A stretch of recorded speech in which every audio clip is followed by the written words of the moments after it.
I'm Tony Northup, and for my book, Stunning Digital Photography, I'd like to talk about which camera mode you should use. If you ever get freaked out, if you ever aren't sure, if you're ever overwhelmed, switch your camera into P mode. That's program mode. You can also just switch to the green auto mode. In these modes, the camera does all the thinking for you, and you know what? Most of the time, those settings are going to be exactly what any pro would use in manual mode. And it allows you to focus on the artistic side of photography, the storytelling, the mood, the lighting, and then all that stuff is way more important than the camera settings anyway. When I am feeling comfortable with my settings, I'll switch it into aperture priority mode.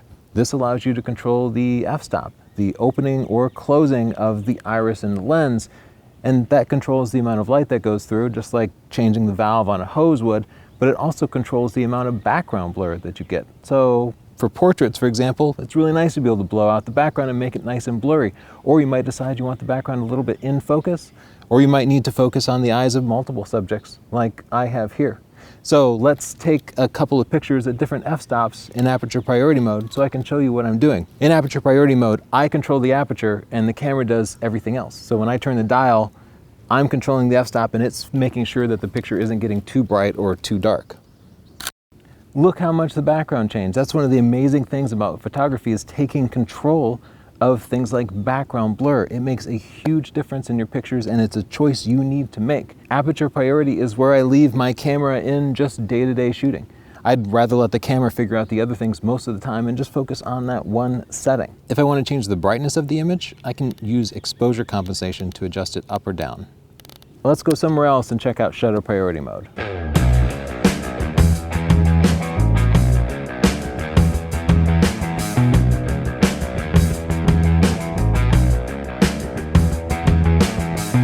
Sports, I use shutter priority and auto ISO. Shutter priority means that with the flick of a finger, I can change the shutter speed that I'm using.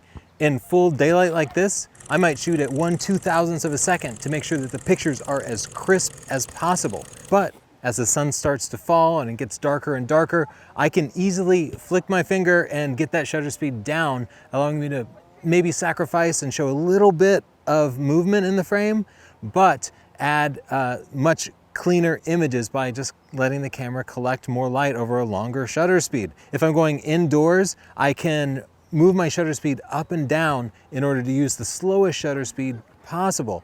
In other words, because I'm always adjusting my shutter speed shooting sports, shutter priority makes that super easy. Here are my starting points for shutter speed. For little kids playing sports, I'll start at 1/250th of a second. That lets me gather as much light as possible, produces the cleanest possible images, and in full daylight, I can get more depth of field to increase my chances of getting everybody in focus. As they get older though, they move faster, and thus your camera needs to move a little faster too. I might go up to 1/500th of a second for middle school and high school students, and then when I'm shooting pro events, I'll be up at 1/2000th or 1/1000th of a second, because those people move really, really fast. Night photography is the perfect time to use manual mode, manually taking control of the shutter speed, the aperture, and the ISO. First of all, camera's auto exposure systems seem to work terribly at night.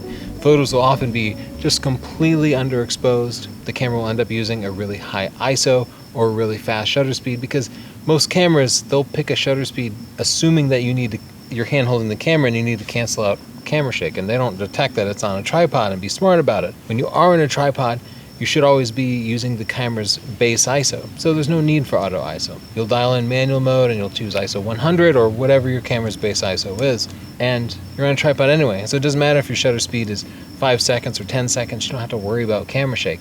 And then from there, you're going to pick the aperture, probably start with the lowest f-stop possible, and increase the aperture as you need for depth of field. You'll take multiple shots, you'll look at the exposure, you'll look at the histogram and adjust from there.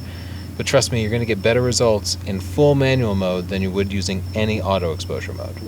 Changing modes and settings is a little bit different on every camera. If you're not sure how to do it on your camera, head to sdp.io/tutorial, where we have free hour-long tutorials for more than 50 different popular cameras.